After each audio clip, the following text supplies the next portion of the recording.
అండి, సాయిరామ్ కిచెన్ కి స్వాగతం అండి.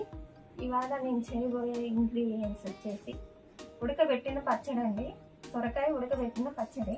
దానికి కావాల్సింది సొరకాయ ఒక పెద్ద ముక్క కట్ చేసి పెట్టుకోవాలండి ముక్కలుగా, 2 వంకాయలండి, 2 టమోటాలు, దానికి సరిపడా పచ్చిమిరపకాయలు, సరిపడా చింతపండు. ఇవి ఉడకబెట్టుకోవాలండి అన్నీ కలిపి. సొరకాయ ముక్కలు,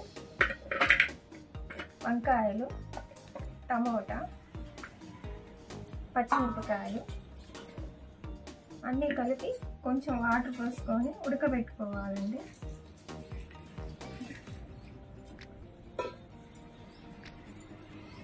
పొయ్యి వెలిగించుకోవాలండి, పానలు పెట్టుకోవాలి. మనం వేసుకున్న ముక్కలు అవి ఉడకబెట్టి మనం పచ్చడికి ఉడకబెట్టుకున్నాం కదండి. ఇదిగో ముక్కలు ఉడికాయి.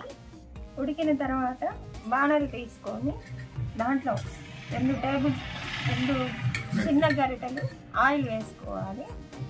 ఆయిల్ వేసుకున్న తర్వాత పొయ్యి మీద పెట్టుకొని కాగిన తర్వాత కొద్దిగా ఆవాలు, జీలకర్ర, కొంచెం మెంతులు,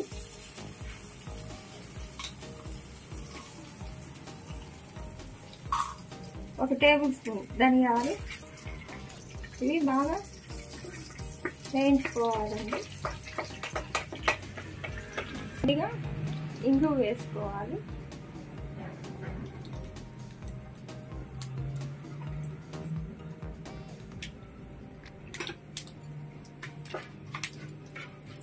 కొంచెం బాగా వేగాలండి, వాసన వస్తుంది మనకి. తిరగమాత గింజలు వేగిన తర్వాత స్మెల్ బాగా వస్తుంది. రోటి పచ్చడికి ఇలా తాలింపు పెట్టుకొని పచ్చడి నూరుకుంటే రోట్లో వేసుకొని బాగుంటుందండి. ఒకసారి చేసి చూడండి, మీకు కూడా నచ్చుతుంది. ఇప్పుడు మనం వేయించుకున్నాం కదండి, అది బాణల్లో వేసుకోవాలి, రోట్లో వేసుకోవాలి.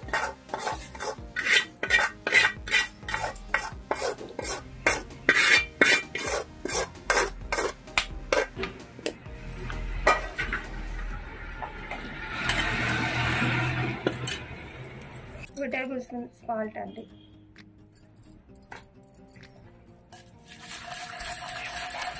ఇట్లా బాగా నూరాలండి, ఎదిగేయాలి.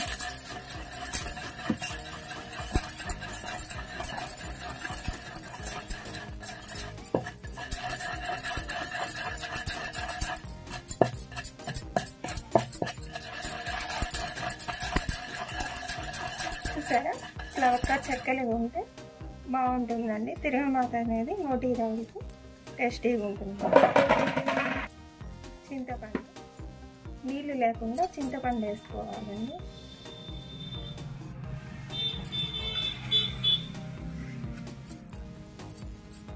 నానబెట్టుకున్న చింతపండు మొత్తం వేసుకోవాలి.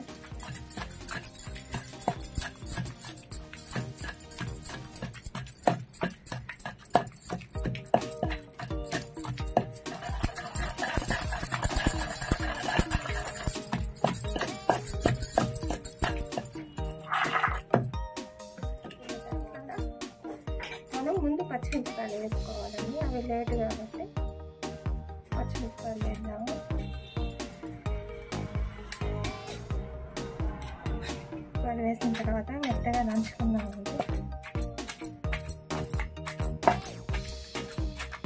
నెమ్మదిగా దంచుకోండి, కళ్ళల్లో పడుతుంది.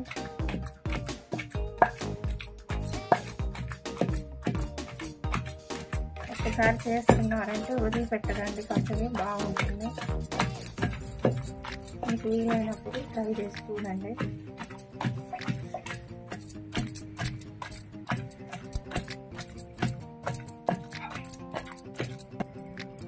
చిటికెడు పసుపు వేసుకున్నామండి.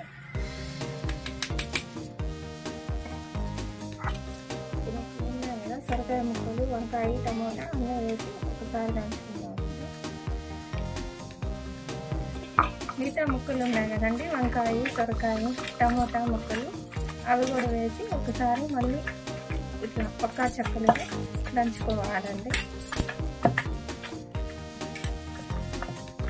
ఇట్లా చాలా బాగా వచ్చిందండి, చూస్తుంటేనే నోరు ఊరుతుంది. మీకు కూడా ఇలాంటి పచ్చడి కావాలంటే ట్రై చేయండి ఒకసారి. నా ఛానల్కి లైక్ చేసి సబ్స్క్రైబ్ చేయండి, షేర్ చేయండి.